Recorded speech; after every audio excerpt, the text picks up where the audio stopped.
Hello, how's it going, everybody? So today we're going to be jumping into the Song of Solomon, chapter 5. Yesterday we just started Song of Solomon, and it's been interesting. I feel like there's a lot of symbolism in this, and we were talking about how the Shulamite woman and her beloved, right? So who is the beloved? Who is the Shulamite woman? We are trying to figure out these questions, find out the answers in yesterday's stream, but it looks like based off those first 4 chapters of commentaries that we looked at, there's no real conclusive answer to who this beloved is. Is this beloved a third party? Like, is it a shepherd or some other person? Or is this beloved Solomon? And where is the Shulamite woman from, you know? Was it Shulam and Shunem, the two different places? So it's interesting. First, wait, let me just check, make sure we're not lagging here. I don't want to talk too much if we're lagging. Let me just check here real quick. Oh, we're good. So let me get the text up on screen here for you, and then we can get started.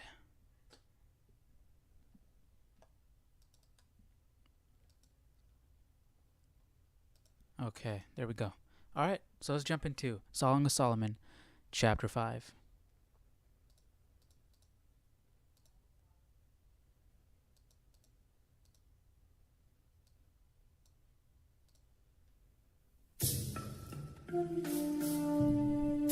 I have come to my garden, my sister, my spouse. I have gathered my myrrh with my spice. I have eaten my honeycomb with my honey. I have drunk my wine with my milk. Eat, O friends. Drink. Yes, drink deeply, O beloved ones. So it looks like they're getting married. The beloved and the Shulamite woman are getting married.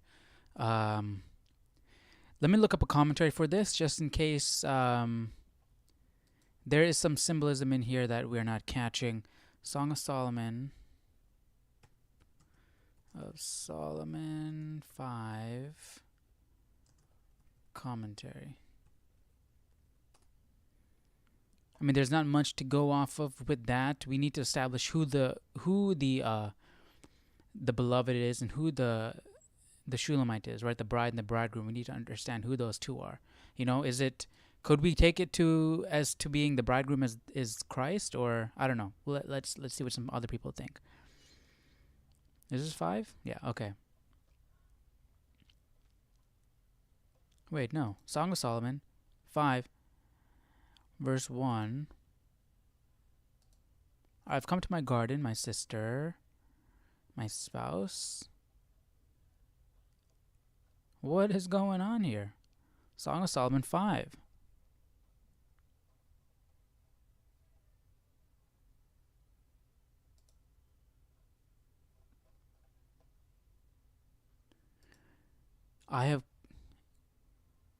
What? The maiden's dream.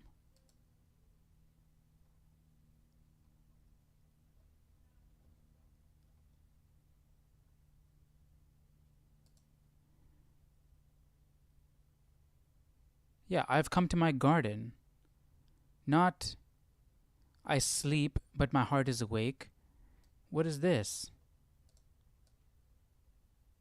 Did they mess up?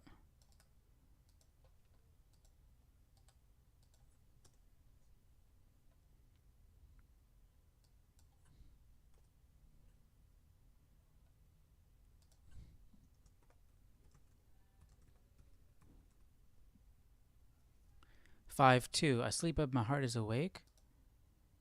I sleep up, my heart is awake. So they just skip the first. Yeah, I mean, I guess so. It says here verse 2. So they just skip verse 2. Okay, well, let's go to a different commentary then.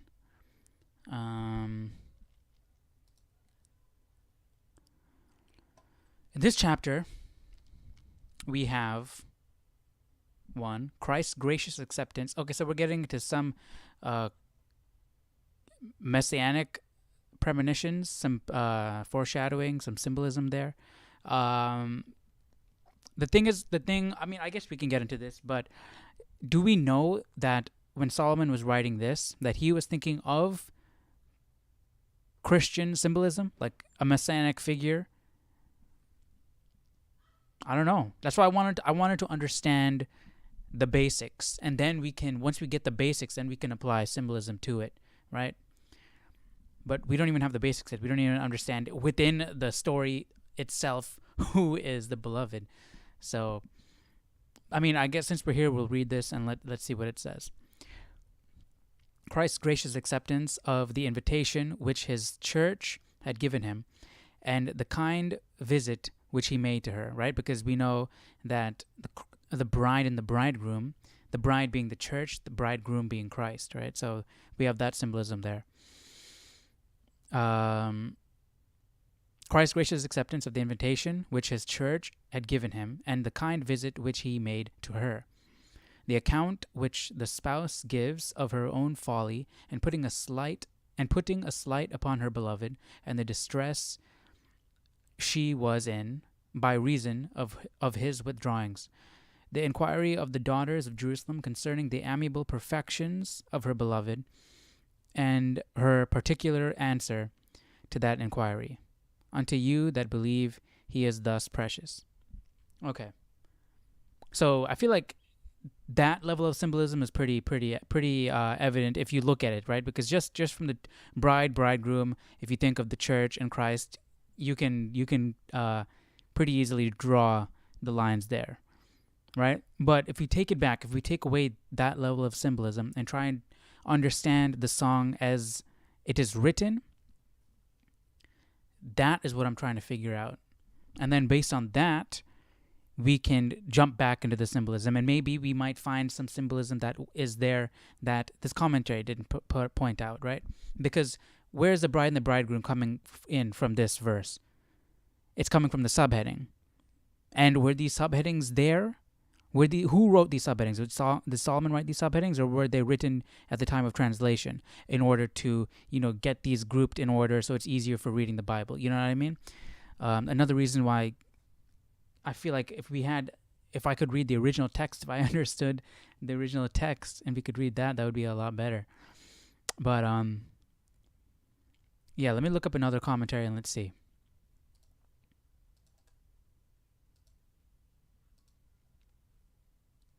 Clark's commentary. So, Song of Solomon 5:1.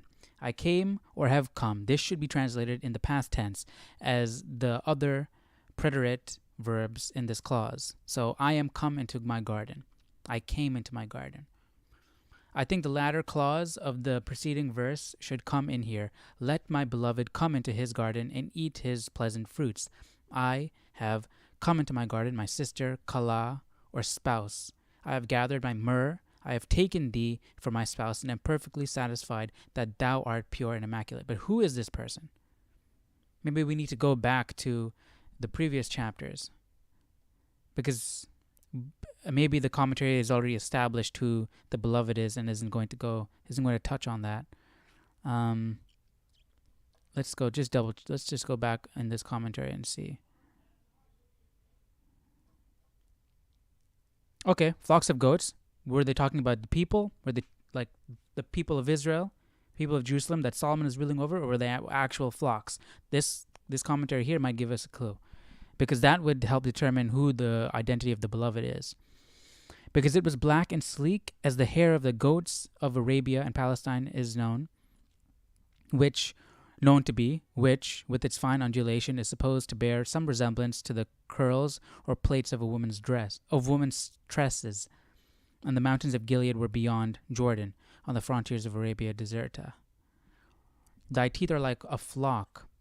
This comparison appears to be founded on the unevenness, neatness, and whiteness of the newly shorn and newly washed sheep. Okay,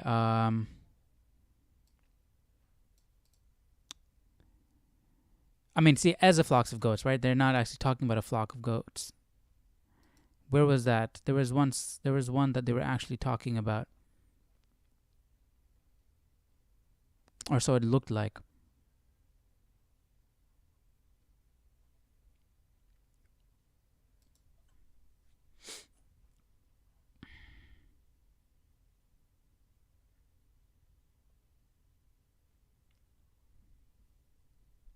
He brought me to the banqueting house. So was this he talking about Solomon or the beloved? We asked that question yesterday. Literally the house of wine. The ancients preserved their wine, not in barrels or... Okay, so we're getting into... That's not what we're talking about here. So it looks like this commentary is not touching on that either. My beloved is mine. The words of the bride on his entering. Who is he, though? I am thy own. Thou art wholly mine.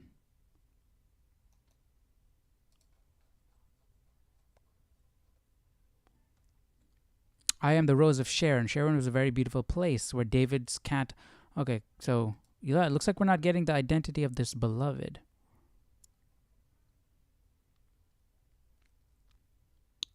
She speaks of the bridegroom in third person to testify her own modesty. Okay.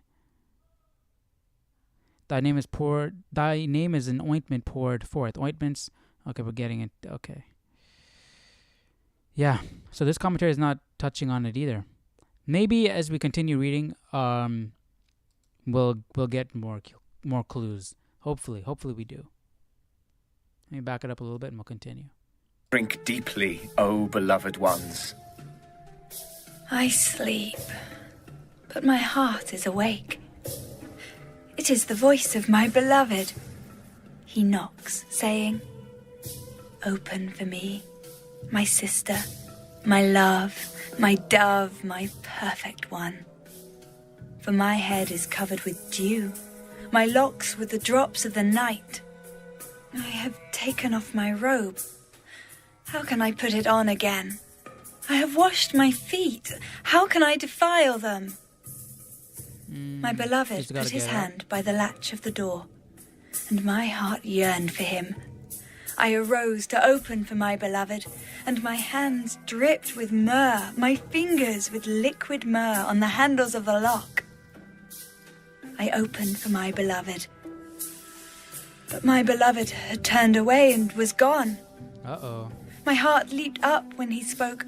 I sought him, but I could not find him. I called him, but he gave me no answer. The watchmen who went about the city found me. They struck me. They wounded me. The keepers of the walls naked? Took my veil away from me. Okay, no, you had a veil. I charge you, O daughters of Jerusalem, if you find my beloved, that you tell him I am lovesick. What is you? See, I don't think the beloved, the bridegroom, is referring to Jesus or the Messiah, because I charge you, O daughters of Jerusalem, if you find my beloved. Who's beloved? The daughters of Jerusalem. What did they represent? They represent, I would imagine, regular. I don't know actually. If the Shulamite is the church, who is going to find Christ for the church? And why would Christ leave the church? You know? I charge you, like if the Shulamite woman is the church, who are the daughters of Jerusalem? So I don't know. I don't know about that that comparison there. What do you guys think about that? Your beloved, more than another beloved, O fairest among women. What is your beloved, more than another beloved, that you so charge us? I charge you, O daughters of Jerusalem, if you find my beloved, that you tell him, I am lovesick. So they're like, well, why can't you just find another beloved? What's the difference between yours and others? Why are you telling us to go and look for him? My beloved is white and ruddy, chief among 10,000. Okay, so doesn't chief among 10,000 sheep or 10,000 people? His head is like the finest gold. His locks are wavy and black as a raven. His eyes are like doves by the rivers of waters, washed with milk and fitly set. His cheeks are like a bed of spices, banks of scented herbs. His lips are lilies, dripping liquid myrrh. His hands are rods of gold set with beryl. His body is carved ivory, inlaid with sapphires. His legs are pillars of marble, set on bases of fine gold. His countenance is like Lebanon, excellent as the cedars. His mouth is most sweet. Yes, he is altogether lovely. All right, lady. This is my beloved, and this is my friend, O daughters of Jerusalem.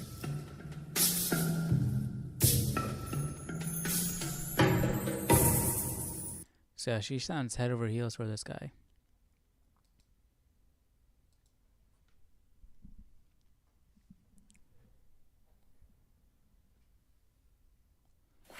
What is Solomon's point in writing this? Is he writing about himself? Was the beloved him, or is it somebody else? And if it's somebody else, why is he telling us a story? What's the meaning? These are questions that need to be answered. Where has your beloved gone, O fairest among women? Where has your beloved turned aside, that we may seek him with you? The fairest among women. So all the daughters of Jerusalem like this guy, not just the Shulamite woman. So if we go back, let me just check this real quick.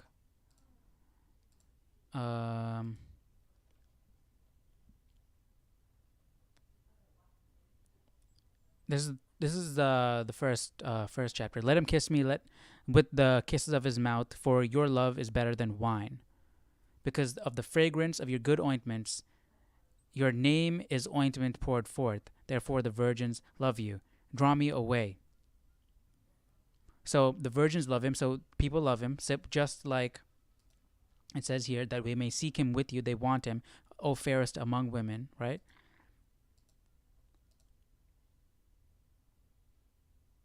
Or are they referring to the Shulamite as the fairest among women? Not that women viewed this lady's beloved as the fairest. Where has your beloved gone, O fairest among women? I'm guessing that's what it means. I'm guessing the fairest is actually meaning the Shulamite woman. I mean, I guess you could read it like, where is your beloved gone? Oh, fair. No. If it said the fairest among women, it would make more sense if the fairest was referring to the beloved. But I'm thinking this is referring to the woman. Where has your beloved turned aside, that we may seek him with you? Okay. So that throws out my argument for this. But argument for, where is it? For this, adding on to this, with the women running after him and the women running after him here. But I mean, with the ointments here, a shepherd wouldn't have access to an ointment like these fragrances and whatnot. He wouldn't be smelling too well. So, because again, see, it says the king has brought me into his chambers. Rightly do they love you. Who did they love you? Therefore the virgins love you. And she's all over this person here. So it could be that Solomon is the beloved, or like I said yesterday, that she loves her beloved and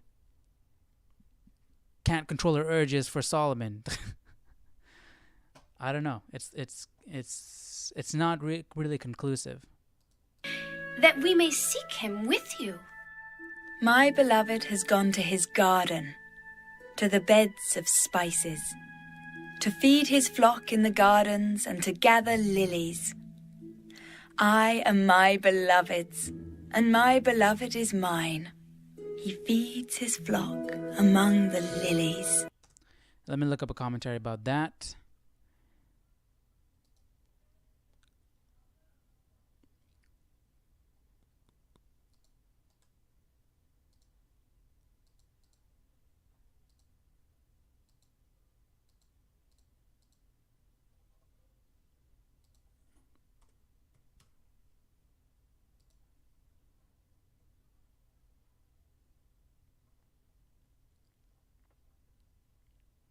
My beloved has gone to his garden, to the beds of spices. Previously, in the Song of Solomon, the image of the garden was used to represent the sexuality of the maiden.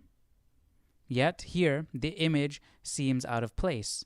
If the beloved had gone to his garden, then why did it seem that the maiden was still searching for him? It seems best to regard this as a simple reference to a literal garden. Can't be. If you were then the previous situation can't be referred to, you know what, because we're talking about we're using the same phrasing. My beloved has gone to his garden, to the bed of spices, to feed his flock in the gardens, to feed his flock among the lilies. Like the feeding his flock in the gardens and the lilies and stuff, we used that before, right? How can you use the same phrasing in two completely different ways within the same story? And a symbolic story, that too. That you need some structure in order to have any meaning. That because if you don't, you get situations like this. It seems best to regard blah blah blah blah blah. We don't know. We don't know the intention of the author. If you're not consistent, and I'm sure Solomon was wise enough to know that he should be consistent to get his message across. So, if the garden represented her sexuality, I feel like it should be represent it. If it's being referred to in the same way, a garden enclosed, my sister, my spouse, a spring shut up, a mountain sealed. Awake, O north wind, and come, O south. Blow upon my garden, that is, my spices may flow out. Let my beloved come to his garden and eat its pleasant fruits. Maybe it's not used in the exact same way. I have come to my garden, my sister, my spouse. I have gathered my myrrh with my spice. I have eaten my honeycomb with my milk. I have drunk my wine with my milk. Eat, O friends, drink, yes, drink deeply, O beloved ones. My garden, my sister, my spouse. My beloved has gone to his garden, to his bed of spices. Bed of spices. Awake, O north, and come, O south. Blow upon my garden, its spices may flow out. So it seems like we're talking about the same garden. To feed his flock in the gardens. And there was another thing with him feeding the flock among the lilies. And to gather lilies, I am my beloved's, and my beloved is mine. He feeds his flock among the lilies.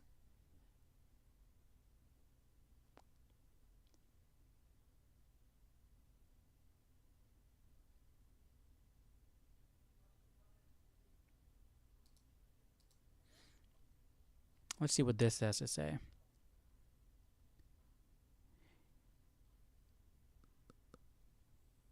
It seems best to regard this as a simple reference to a literal garden. The maiden remembered that her beloved would be in a familiar outdoor place to feed his flock in the gardens. Interestingly, the maiden's previous search through the city accomplished nothing, and in fact only harmed her.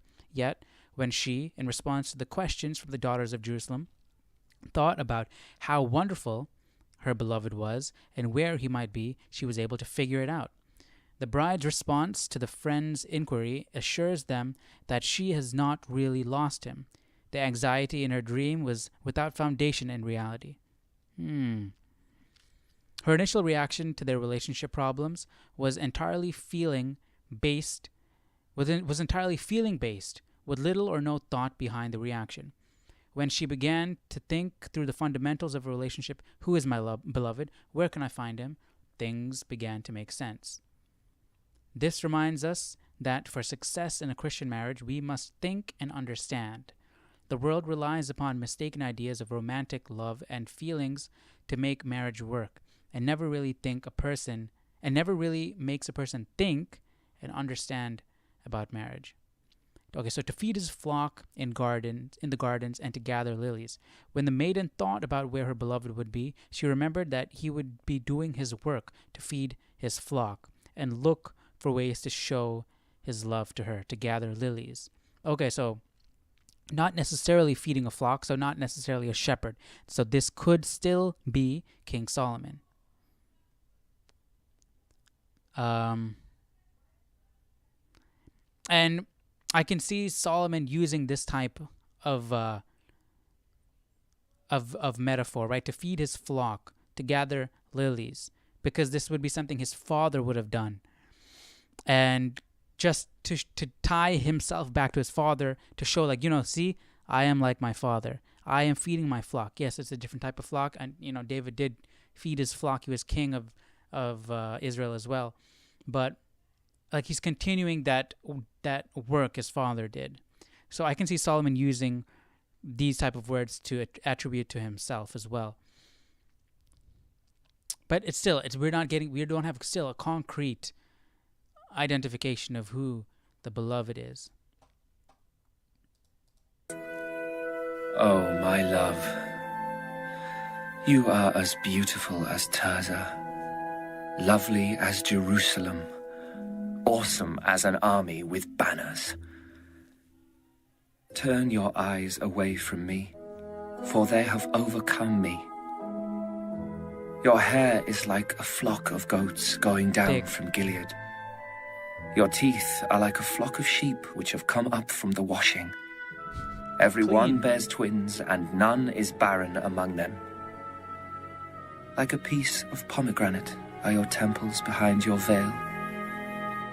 There are 60 queens and 80 concubines, and virgins without number. There are 60 queens and 80 concubines, and virgins without number. Concubines and virgins without number. My dove, my perfect one, is the only one of her mother, the favorite of the one who bore her. So, could this be Solomon? I mean, we know Solomon had way more wives, but earlier on when he was still building up his collection, because we know who else is going to have 60. There are 60 queens, like, because he had queens from nations coming to him, 80 concubines, and virgins without number, like just people throwing themselves at him.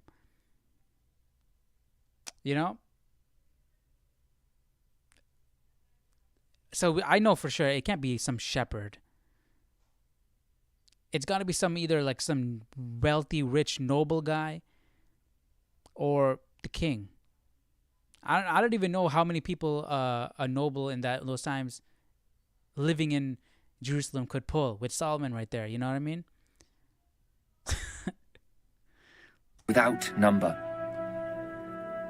My dove, my perfect one, is the only one of her mother, the favorite of the one who bore her. The daughters saw her and called her blessed, the queens and the concubines, and they praised her. Who is she who looks forth as the morning, fair as the moon, clear as the sun, awesome as an army with banners?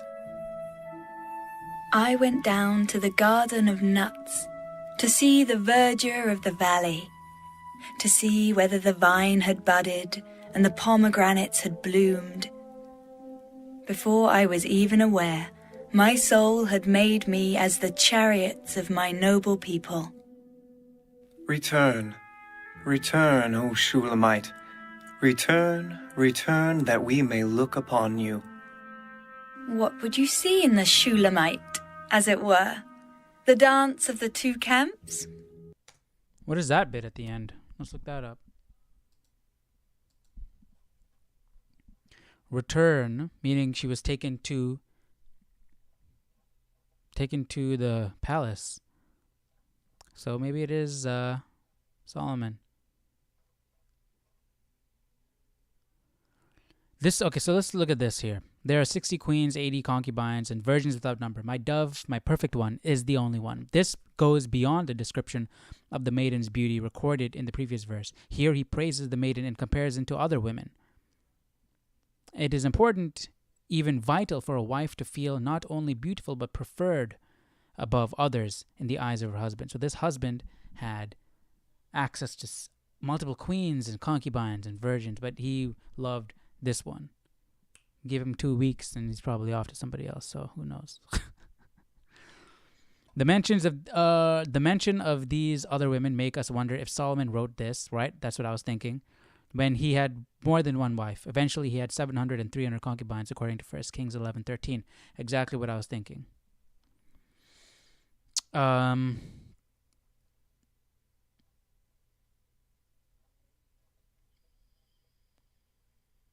the garden of nuts. Who else would have a garden of nuts besides the king? What was I looking for? This last bit here, right? Return, O Shulamite. Probably, she went to the palace. So they're asking her to return just to see her. The words seem to have been spoken by the daughters of Jerusalem, perhaps by the beloved and his friends.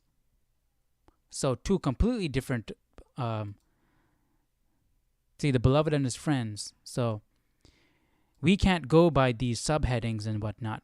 These were written in the translations. If this commentary is saying that it could be this, it could be this, that means we don't know. Unless this, who wrote these subheadings? Were they written during the time of translation in order to give us more structure? Because if so, they're sort of leading us on into what they believe the meaning to be. Because the beloved and his friends, boom, that's telling us who said this. But this commentary is saying it could have been that, or it could have been spoken by the daughters of Jerusalem. So, that's kind of, I don't know.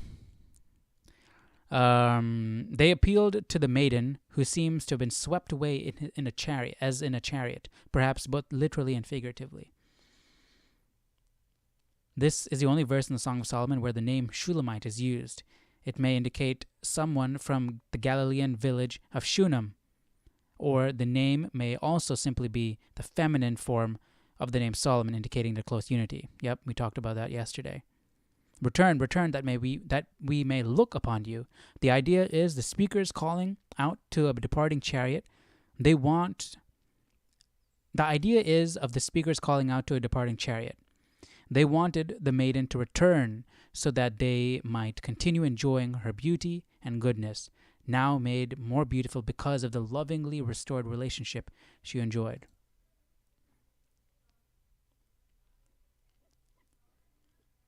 Interesting.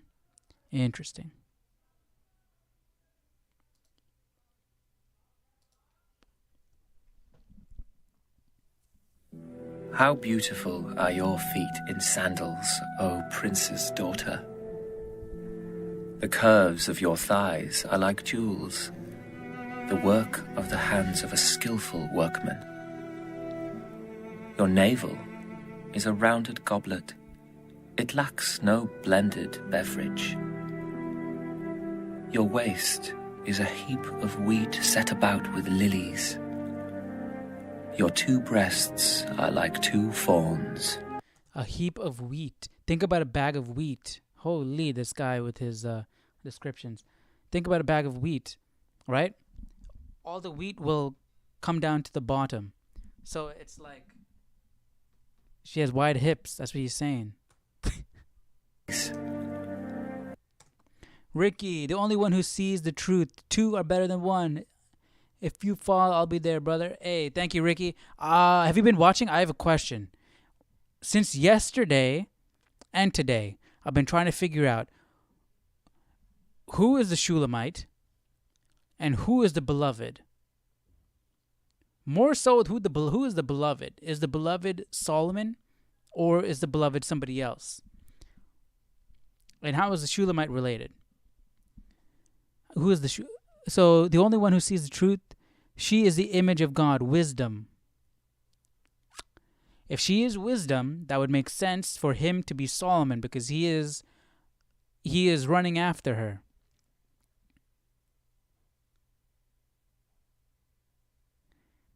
Okay. That makes sense. If she is wisdom and the beloved is Solomon, he is running after her. But see, wisdom is also running after Solomon. I feel like she is more head over heels for him than her. And I feel like she is more head over heels for him than he is for her. Because remember, he has 60 concubines, wives, and all that stuff at this point.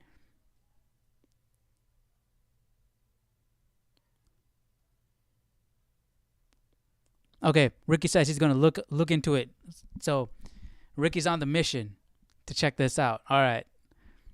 So Ricky, I'm gonna keep going on with chapter 7 while you look into it, and then I'll pause it when you find something. Okay.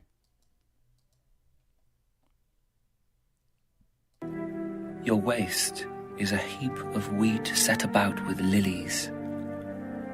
Your 2 breasts are like 2 fawns, twins of a gazelle. Your neck is like an ivory tower. Your eyes like the pools in Heshbon by the gate of Bath-rabbim. Your nose is like the tower of Lebanon, which looks... How big is the Tower of Lebanon? I need to know that now. Okay. Because that's important.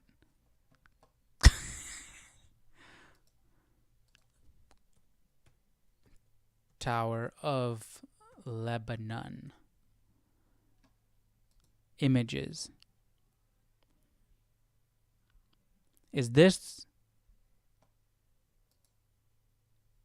tower? Come on, I just want to know. Did this beloved like a big nose or a small nose?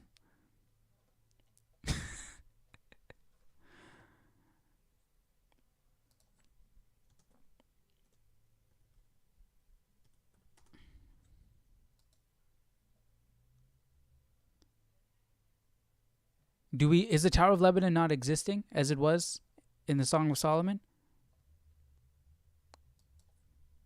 I guess not. Dang it. I guess we're not going to find the answer to it. It was a slender tower. I mean, it's a tower, so it's probably a slender. Is that what he's getting at? Gate of I'm just messing Bath-rabbim. around. Let's keep going. Your nose is like the Tower of Lebanon, which looks toward Damascus. Your head crowns you like Mount Carmel, and the hair of your head is like purple. A king is held Purple? captive by... Oh, because you know when you get to a point where it's so black it looks purple, that's how dark her hair was. By your tresses. Because they liked really dark hair. Remember how she complimented him? His locks, how dark they were? So that dark hair was beautiful. So her hair was so dark, so black that it looked purple. How fair and how pleasant you are, O love, with your delights. This stature of yours is like a palm tree, and your breasts like its clusters. So she's slender. I said, I will go up to the palm tree. I will take hold of its branches. Let now your breasts be like clusters of the vine, the fragrance of your breath like apples, and the roof of your mouth like the best wine. I feel like I shouldn't be The here. wine goes they down need some privacy. smoothly from... What is Ricky saying? The only one who sees the truth. She is a man's wisdom, but what man? If not, she is a woman, but no name. Yeah, she doesn't have a name. We haven't referred to her by any name. But that's a question. What man? Like, who is the man? Who is the beloved? Is the beloved Solomon? Or are we talking about, generally speaking, she is wisdom and the beloved is man in general? But then why get into specifics? Why get into so much specifics? Like the concubines and whatnot? I don't know. The only one who sees the truth, the woman with Elijah, right?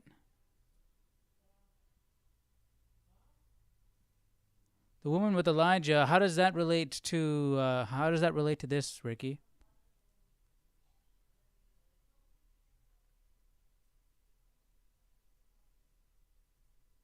I don't see how that relates to this. Can you explain that to me? I'm gonna hit play while you're typing it in. Clusters of the vine, the fragrance of your breath like apples. Oh, there we go. He typed it. It's going to take a while. That's a great question. I'm going to be back. Okay.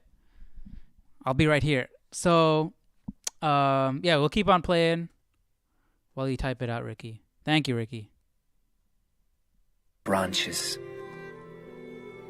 Let now your breasts be like clusters of the vine, the fragrance of your breath like apples, and the roof of your mouth like the best wine.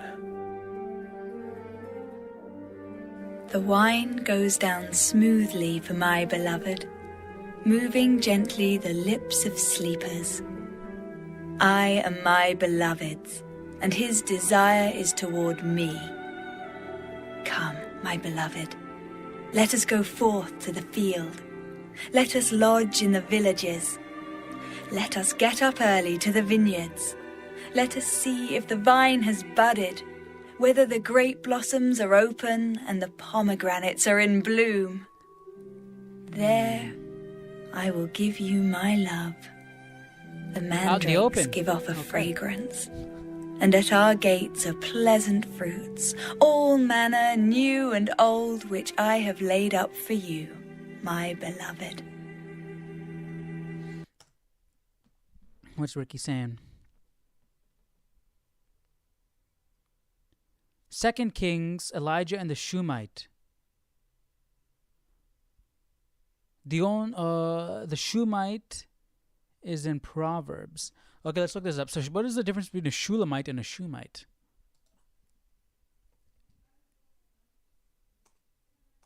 Shumite.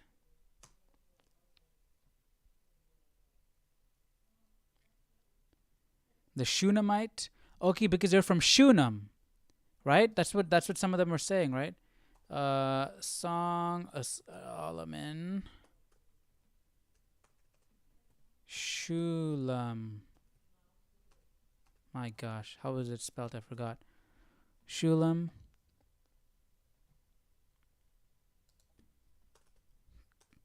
Alright, so let's look up Shulamite. Shulamite. Who is a Shulamite woman? The Shulamite woman, or Shulamite maiden, is the bride of Solomon who features in the Song of Solomon. Okay, but we don't know that exactly yet. Many scholars consider Shulamite to be synonymous with Shunammite. That's what Ricky is talking about. Where did he say that? The Shulamite in Proverbs. The Shumite. Okay, no, the Shumite. The Shulamite is in Proverbs. That's interesting. You discovered a great mystery. This is a great mystery.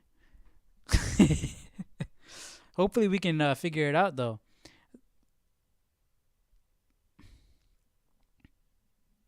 Ricky says, good work. Thank you, Ricky. Appreciate it. And thank you for helping me out here.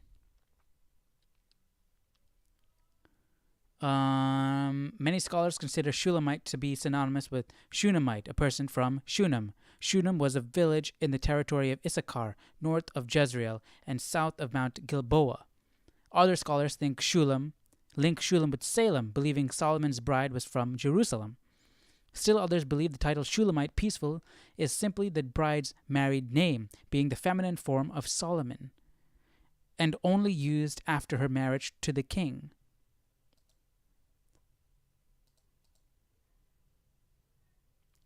Shunammite, Elisha, and the Shunammite woman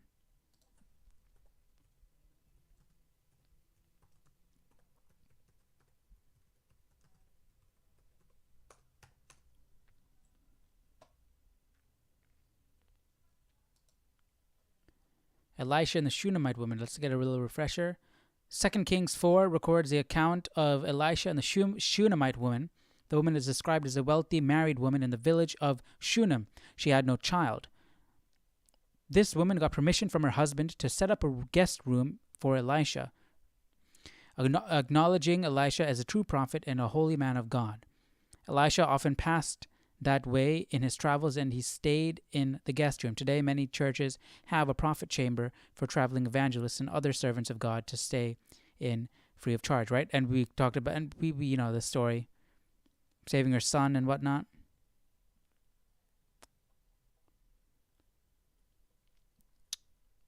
But I don't understand how this ties with this Shulamite or Shunammite woman in Song of Solomon.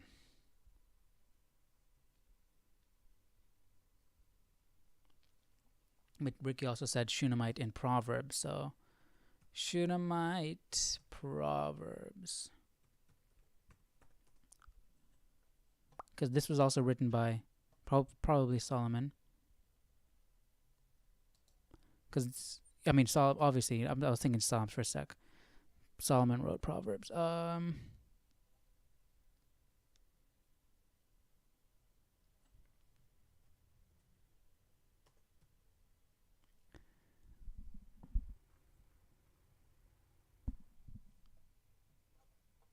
Proverbs 31.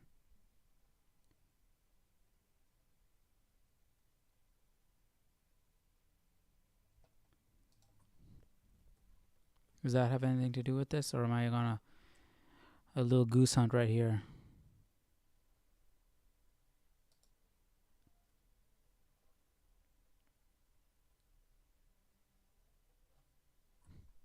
I can just search Shunammite. Shulamite? No. Alright. Let's leave that for now. Oh, come on. My phone died, so if Ricky comes back, I can't see what he wrote. Let's see if I can do this. I can, okay, I could check like this. Okay, that's fine. I just gotta keep an eye out. Gotta keep checking. Let's go on to chapter 8.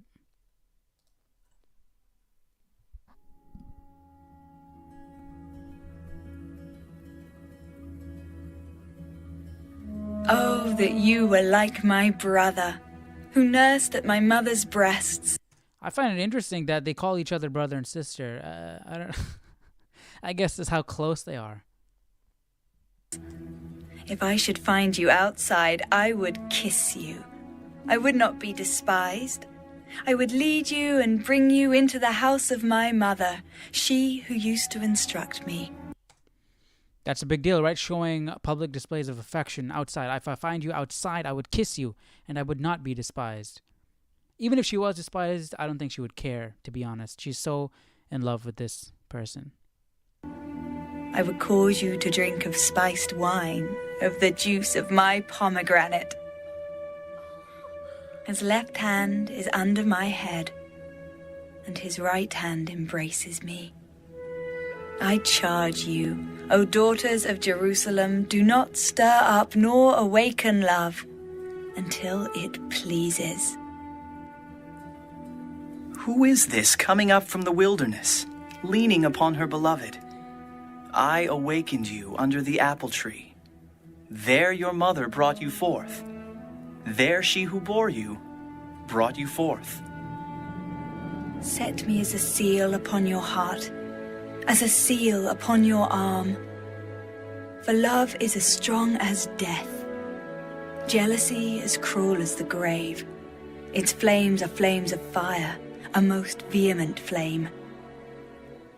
Many waters cannot quench love, nor can the floods drown it.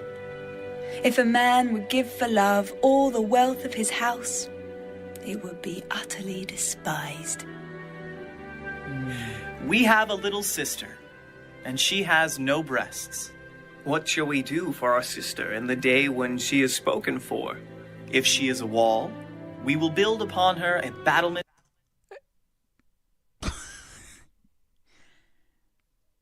Is she... Oh my gosh. Is that what they're saying? Is that what they're really saying?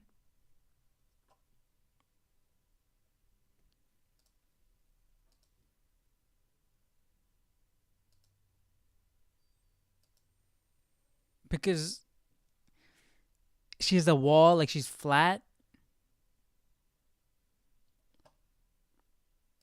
Is spoken for.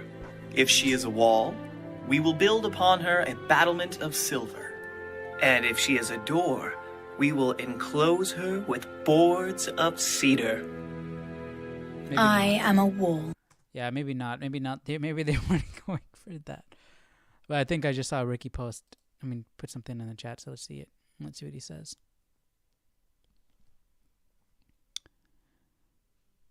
The discharge of this is what Ricky's comments are saying. The discharge of blood presses in through the crowd, saying to herself, if I only touch his garment, I will be made well. Her faith made her well that day, and Jesus went on to raise to life. Right? We know that story, right?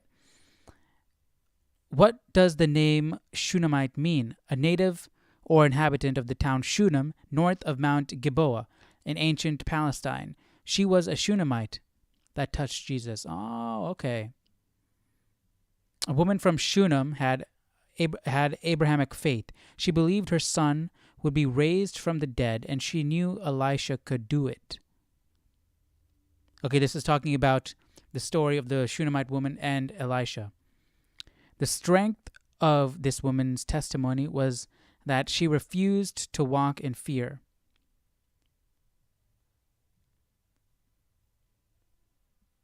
Okay, so, whoa, it went away. Okay, there we go. Okay, so the point that Ricky is trying to make is that this woman, the Shunammite, is wisdom because, correct me if I'm wrong here, Ricky, you're saying that the Shunammite woman in the instance with Elisha, she believed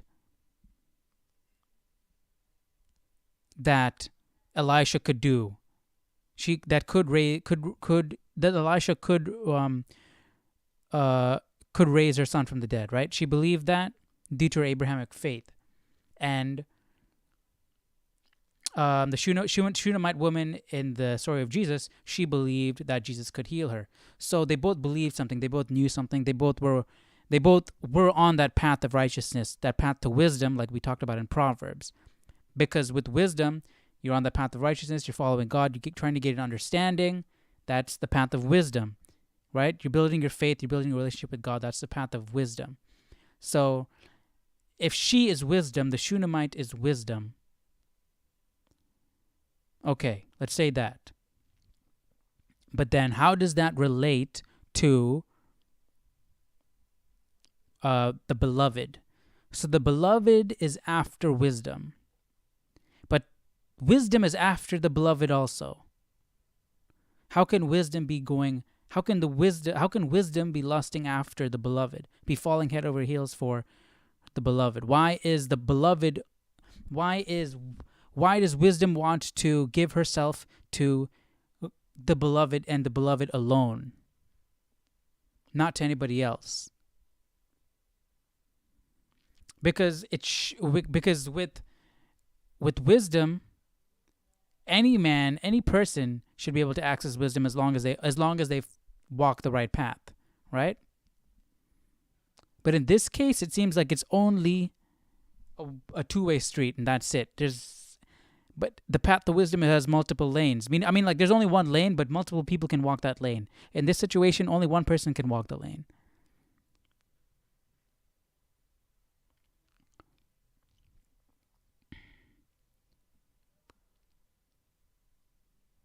What do you think about that, Ricky? I see what you're saying though. That does make some sense. That's interesting. But then what would that make the beloved, you know? What would that make the beloved? And what would that make the relationship between the beloved and the Shulamite or the Shunammite? Yeah, the lane is narrow. That narrow path.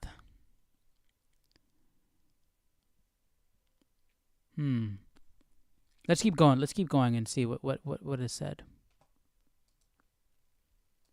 Boards of cedar.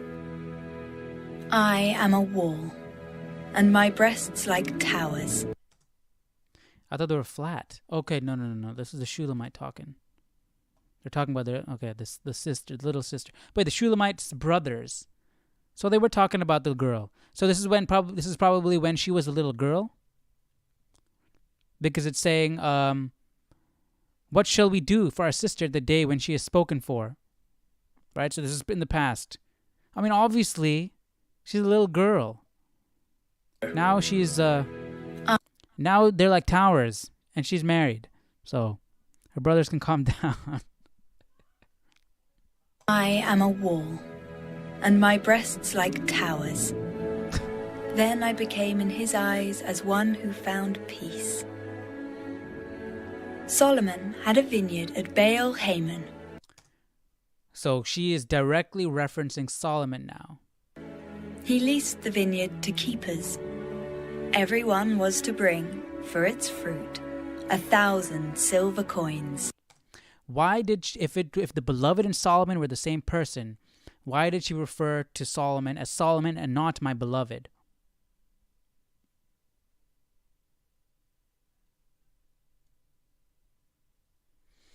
This is interesting. And remember, Solomon is writing this.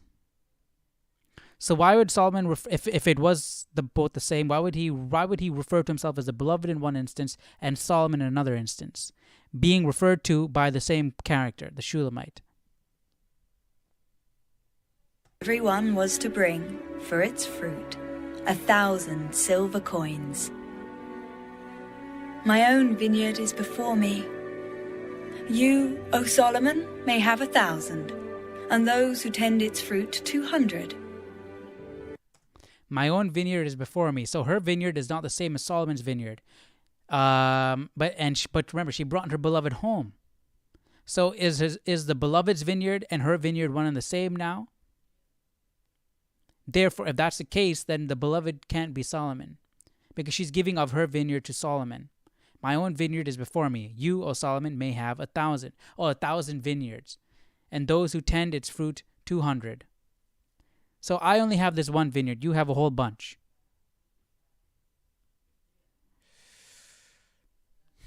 You who dwell in the gardens, the companions listen for your voice.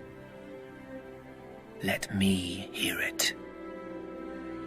Make haste, my beloved, and be like a gazelle or a young stag on the mountains of spices. Mountains of spices. We know what those spices are. Come on, lady.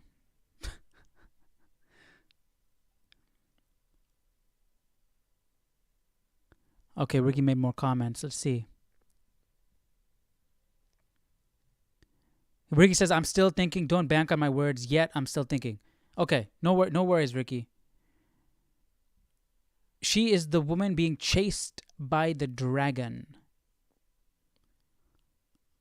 You think she's being chased? The woman being chased by the dragon. The woman being chased by the dragon is the church, though, right?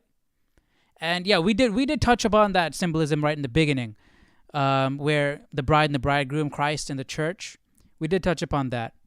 But I want to understand, without that symbolism, what is the meaning within the context of this song that Solomon wrote, right?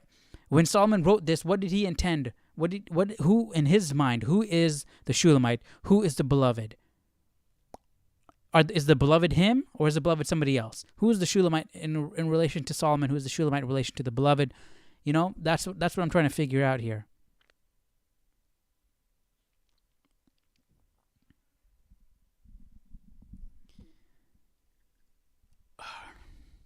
Rick is saying, great work. Come on, man. I'm just studying. That's it. I mean, you're helping me out. But thank you. I appreciate it. And I appreciate your help, your input. You know, you're coming onto these streams, you know, giving your input, giving your commentary also. It's helpful. Like, you're answering my questions. We're having this back and forth, this dialogue. It makes it fun, and it's interesting. It's cool. So I appreciate you being here also. But I want to figure out who this beloved is, who this Shulamite is. I mean, it's not explicitly said, but I feel like there should be enough clues in here for us to figure it out.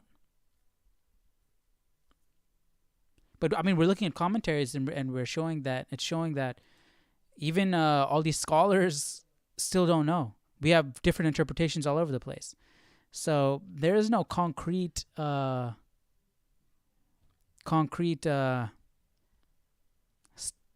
take or stance on this matter.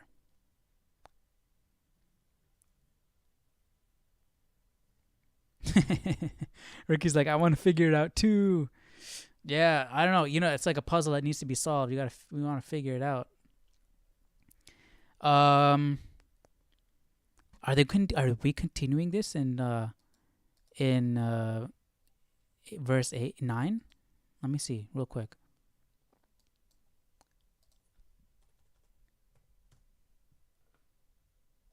Oh wait, there's no verse 9 in Song of Solomon. This is it? We finished Song of Solomon today? Dang, we got to figure it out.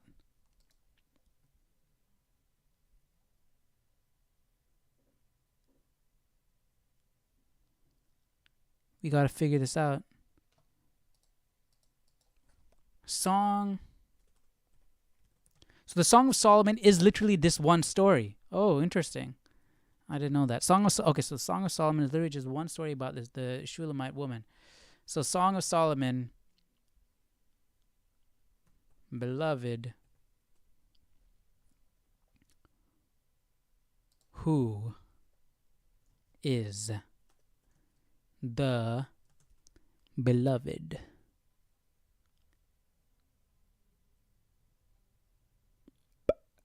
Naming and identifying. Okay, so it's some other person, Toni Morrison's.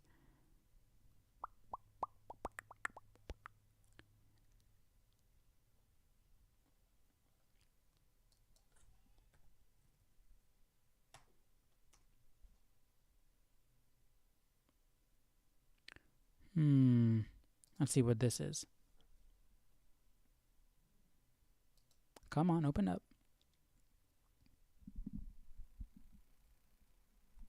So we had one commentary talk saying that the beloved is Solomon, but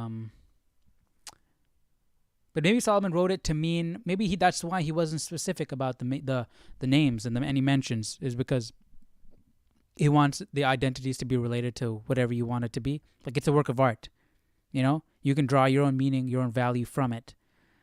That could be the case because David was artistic. Solomon probably got some of that, right? The Song of Solomon, also known as the Song of Songs, also known as the Song of Solomon, is love poetry. It is also a profound depiction of the meaning, value, and beauty of work. The song sings of lovers who court, then marry, then work together in an ideal picture of life, family, and work. We will explore themes of hardship, beauty, diligence, pleasure, passion, family, and joy as they are depicted in the wide variety of work seen in the Song of Solomon, or the Song of Songs.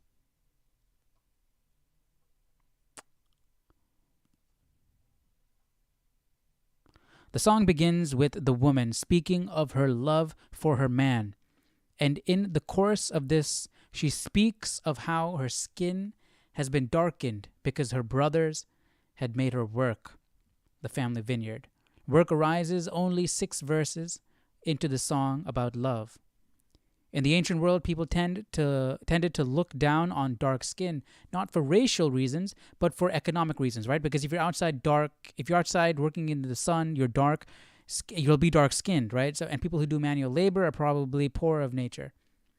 Darker skin meant that you were in the peasant class and had to work in the sun. Yeah, there we go. Fair skin meant that you were in the aristocracy and therefore pale skin, not a tan. We see this in a lot of Asian cultures. Same thing continuing today. Pale skin was especially prized as a mark of beauty in women. But here, right, and that's where fair skin, that's where that comes from. It's not really anything racial. Like Snow White, praising her snow white skin. It's not racial. It's nothing to do with race. But here, the woman's, okay, we can go down a whole other rabbit hole there. So let's leave that. But here, the woman's hard work has not really diminished her beauty. Dark am I, yet lovely. What is this? Yoda? Furthermore, her job has prepared her for the future, when she will tend her own vineyard. Tending her own vineyard, is that her own literal vineyard, or is that her family, her husband, her children? A woman who works with her hands may not be an aristocrat, but she is beautiful and worthy of praise. Because we saw Solomon in Proverbs talked about a virtuous woman, and a lot of those traits were talking about a hardworking, strong woman. Family-oriented, tending after their own vineyard.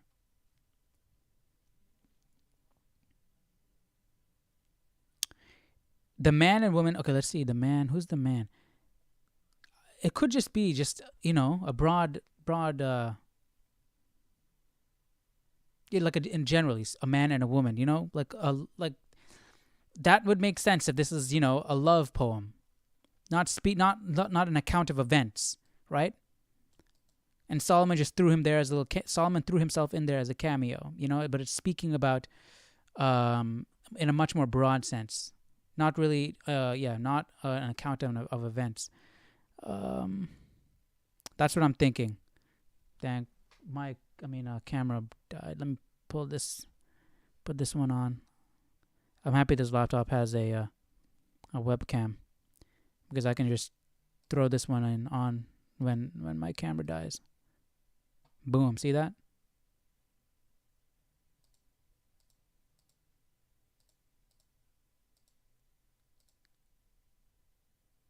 What's going on? I can see it on my end.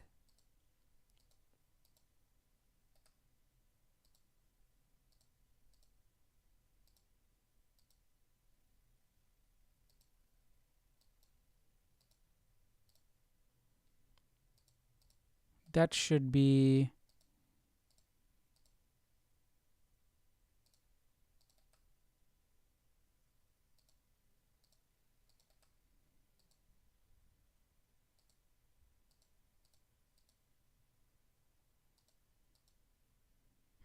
Looks like I gotta use that one. Alright. It still works. I just gotta drag it down. Make it a little bigger. Okay, so...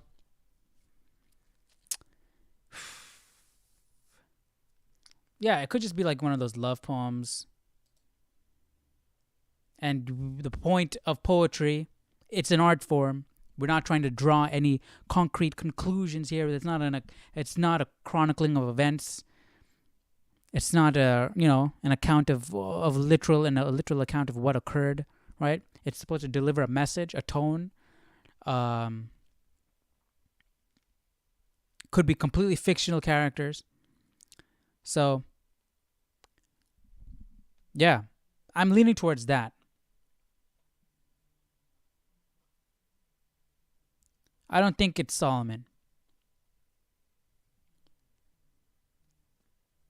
I think it's just somebody.